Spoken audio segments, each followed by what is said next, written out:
Hello friends, welcome you all. आज मैं आपके लिए जो वीडियो लेके आ रहा हूँ, देखिए बात करेंगे क्वालिटी स्टॉक्स की, बात करेंगे वैल्यू स्टॉक्स की। लेकिन जहां पे आपको वैल्यू दिखती है तो कई बार ऐसा टाइम आ जाता है कि वो वैल्यू आपको ओवर वैल्यू लगने लग जाती है और वो स्टॉक्स काफी ओवर वैल्यूड हो जाते हैं। जब आपको क्लियर कट दिखेगा कि ये ओवर वैल्यूड है तो वहां पे फिर आपको बहुत बड़ी कीमत चुकानी पड़ती है अगर आप उन स्टॉक्स में उस ओवर वैल्यू टाइम के आसपास एंट्री लेते हो तो। अब आप कहोगे यार ये कैसे समझना है कि स्टॉक ओवर वैल्यूड हो गया है या स्टॉक क्वालिटी स्टॉक है, वैल्यू स्टॉक है। तो ये बहुत इंपॉर्टेंट है समझना। लेकिन खास करके ओवर वैल्यूड होने की वजह से आप काफी पीक पे एंट्री लेते हो और अपने आप को ट्रैप्ड यानी कि फंसा हुआ महसूस करते हो। ऑल्दो वो स्टॉक ऐसा नहीं कि बट उसको टाइम लगेगा वो ओवर वैल्यू जोन में, वहां पे प्रॉफिट बुकिंग, जहां पे स्मार्ट मनी प्रॉफिट बुकिंग करती है वहां पे आप एंट्री करने की प्लानिंग करते हो। तो चलिए डिटेल में समझते हैं और काफी कुछ आपको सीखने को मिलेगा इस वीडियो के माध्यम से। और आगे बढ़ने से पहले मैं आपको बता दूं, अगर आपने अब तक चैनल को सब्सक्राइब नहीं किया तो जल्दी से सब्सक्राइब कर लें, बेल आइकन को प्रेस कर लें जिससे आपको नोटिफिकेशन आती रहेगी। और प्राइस एक्शन सीखने के लिए आप ज्वाइन कर सकते हो मेंबरशिप ज्वाइन बटन पर क्लिक करके। आज के हमारे स्टॉक हैं प्रिंस पाइप्स और एस्ट्रल पाइप्स। एस्ट्रल और प्रिंस पाइप को देखिए, एस्ट्रल 34,000 करोड़ के मार्केट कैपिटलाइजेशन पे पहुंच चुका है और प्रिंस पाइप्स तो आप देखोगे 7,000 करोड़ के मार्केट कैपिटलाइजेशन पे है। 46% का प्रॉफिट ग्रोथ, 19% का रेवेन्यू ग्रोथ आपको बहुत अच्छा लग रहा होगा शेयर ये। लेकिन इन दोनों स्टॉक्स को अगर हम बात करें, देखिए हमने आपके लिए एक वीडियो क्रिएट किया था, आज नहीं जब गिरावट चल रही थी मार्च 2020 में, उस टाइम पे कि ये दो शेयर्स आपको करोड़ों का रिटर्न दे सकते हैं 5 साल की सोचो।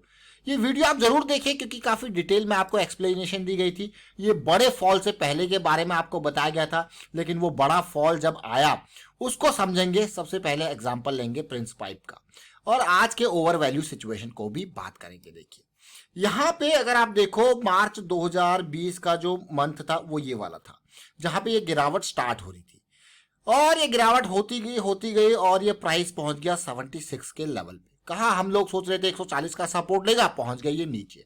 इसीलिए आपको कहा जाता है हमेशा जब स्टॉक गिर रहा हो फॉलिंग नाइफ को कैच करने की जरूरत नहीं, उसको ट्रैक में रखो, रडार में।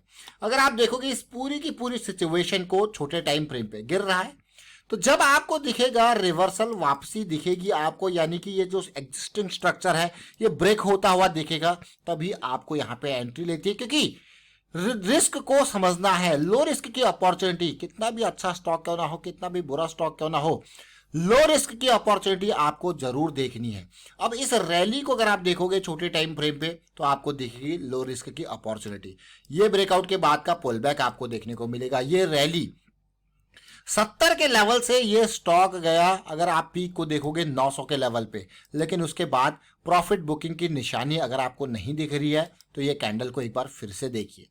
क्लियर कट रिजेक्शन आपको देखने को मिल रहा है और ये क्या है, बड़े वॉल्यूम के साथ रिजेक्शन, बहुत ही क्लियर कट प्रॉफिट बुकिंग की निशानी। अब आप कहोगे यार हाँ, जब 70 से इतनी बड़ी रैली आती है, अब जरा सोचिए जो लोगों ने इन एरियाज में एंटर किया होगा या ब्रेकआउट का सोचा होगा यहाँ पे कि भाई हम ओवर वैल्यू जोन के हिसाब से हम काफी ऊपर आ चुके हैं, अब हमारा, और रिस्क को मैनेज नहीं किया होगा, वो अपने आप को पिछले 8-10 महीनों से ट्रैप्ड महसूस कर रहे होंगे कि नहीं कर रहे होंगे? बिल्कुल कर रहे होंगे। इसीलिए हमेशा आपको कहा जाता है कि रिस्क को मैनेज करते रहें। और जो लोग यहाँ पे उन्हें इस मंथ की कैंडल दिख गई होगी और इसके लो के अराउंड का स्टॉप लॉस होगा 709 का, वो निकल चुके होंगे, उन्होंने अपने कैपिटल को कहीं और यूज कर लिया होगा। और आप देखिए जरा सिचुएशन, ये ओवर वैल्यूड सिचुएशन, मैं आपको ये नहीं कहूंगा कि यहां से लेके यहां तक नहीं, ये कैंडल का पीक आप यहीं पे देख सकते हो 85 का, ये हाई, इसी एरिया में ओवर वैल्यूड सिचुएशन आपको देखने को मिल गई। साथ के साथ अगर आप डाइवर्जेंस के हिसाब से देखोगे ओवर वैल्यू को तो price is making higher high, RSI is making lower high, इसको कहा जाता है एक डाइवर्जेंस। तो ये भी अपने आप में चीजें दर्शाता है कि भाई ओवर वैल्यूड सिचुएशन है और प्रॉफिट बुकिंग अपने चरम सीमा पे है। अब आप कहोगे यार वाह, अब इतनी बड़ी रैली के हिसाब से आप कहोगे यार एक करेक्शन तो बनती है, और वो करेक्शन आप देखिए कि भाई कितनी बड़ी ये रैली है। और करेक्शन की अगर परसेंटेज को मैं आपके सामने फिब लेवल्स ड्रॉ कर दूं तो आपको करेक्शन की परसेंटेज देखिए कि किस तरीके की करेक्शन। फिब रिट्रेसमेंट को अगर आप देखोगे इतनी बड़ी रैली के हिसाब से क्या कोई मीनिंगफुल करेक्शन अभी तक आई है? जी नहीं। अगर आप 50% की भी करेक्शन देखते हो तो वो लेवल बैठता है आपके पास 475।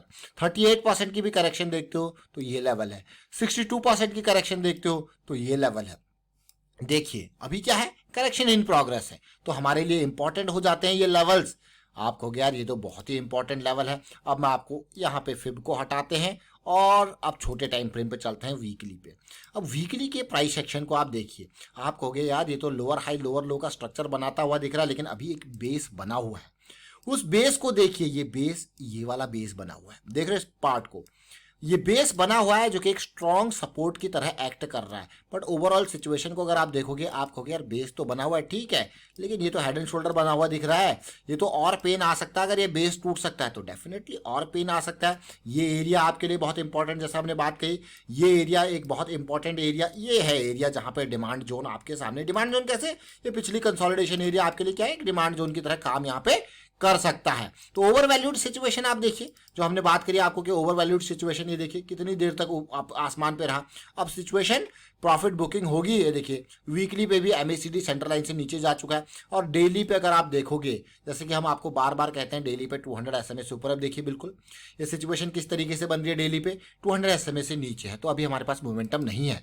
एमएसीडी हम नीचे है, अभी हमारे पास मोमेंटम नहीं है। अगर हमें एंट्री करनी होगी तो मोमेंटम हमको चाहिए। मोमेंटम के साथ साथ रिस्क मैनेजमेंट के ऊपर बहुत इंपॉर्टेंट फोकस, और इवन एस्ट्रल को आप देख सकते हो कि उसी तरीके की सिचुएशन इसने भी दिखाई, और ये भी 2500 के लेवल से 1700-1600 के लेवल पे आ चुका है। यानी कि एक रीसेंट जो डिमांड जोन की अगर मैं बात कहूँ, इसको मैं डिमांड जोन कहूँगा, जो ये इस एरिया में 2 महीने का कंसोलिडेशन था, वहां पे अभी पहुंच चुका है। अगर उसके नीचे की और डिमांड जोन की बात करें तो ये डिमांड जोन रही हमारे पास उससे पहले की कंसोलिडेशन, ये 1300-1400 की डिमांड जोन। ये देखिए ये डिमांड जोन इनकी है, जहां पे ये पहुंचता जा रहा है, जहां पे आप देखोगे कि बायर्स जो है वो अपने यहाँ पे ऑर्डर्स इन एरियाज में लगा के बैठे होंगे कि भाई आएगा इन एरियाज में। तो ये है, आप देखिए, आप सोचिए मंथली में कितनी दूर ये मूविंग एवरेज था। जो आप यहाँ पे 2400 के लेवल पे, 2500 के लेवल पे जिसने बाइंग की होगी, वो अपने आप को ट्रैप्ड महसूस कर रहा होगा कि नहीं कर रहा होगा। देखिए इवन आप देखोगे, ये देखिए, अब मैं इसी पार्ट को समझू। देखिए इनको अगर मैं प्राइस एक्शन की टर्मिनोलॉजी में बात करूं तो लिक्विडिटी इंड्यूसमेंट कहा जाता है। और ये जिस तरीके से लिक्विडिटी ग्रैब होती है, मतलब ऑर्डर्स यहाँ पे होते हैं, लोग अपने क्या कहते हैं, यहाँ पे किसी ने यहाँ पे ब्रेकआउट के लिए प्ले कर रहा होगा, तो इस ऑर्डर को ग्रैब कर दिया, बड़े बड़े ऑर्डर्स को देखिए। फिर यहाँ पे लोअर लो, लोअर हाई, लोअर लो का स्ट्रक्चर बनता हुआ देखिए। आरएसआई क्लियरली आपको दिखाता है भाई हम तो लोअर हाई लोअर लो की सीरीज में पहले ही जा रहे हैं, और हम डाइवर्जेंस दिखा रहे हैं, प्राइस हायर हाई बनाते जा रहा है, लेकिन आरएसआई लोअर हाई बनाते जा रहा है। इसका मतलब अभी करेक्शन का टाइम है, और 1200 का ये लेवल वीकली पे 200 SMA का पॉइंट, 200 SMA डेली पे हम नीचे है। तो हमें क्या चाहिए वापस एंट्री के लिए? मोमेंटम। और मैं आपको ये जरूर कहूंगा कि पुरानी इस वीडियो को जरूर देखें, जब हमारे पास प्राइस बहुत ही नीचे था और इन स्टॉक्स ने उसी के बेसिस पे परफॉर्म किया है, चाहे एस्ट्रल हो या प्रिंस पाइप, बहुत इंपॉर्टेंट ये स्टॉक्स। तो चलिए देखते हैं। ओवर वैल्यूड जोन जरूर आप समझ गए होंगे। हमने आरएसआई के डाइवर्जेंस की यहाँ पे बात करी, यहाँ पे इन स्टॉक्स के प्राइस एक्शन की बात करी, और मोमेंटम की बात करी। जब मोमेंटम में नहीं हो तो स्टॉक को बाय करना काफी रिस्की हो सकता है, और हमेशा रिस्क मैनेजमेंट के ऊपर जरूर ध्यान देना है। वाइंड अप करता हूँ वीडियो को, आप शेयर कीजिए, लाइक कीजिए, प्राइस एक्शन सीखते रहिए, प्रैक्टिस करते रहिए। Thank you for watching the video.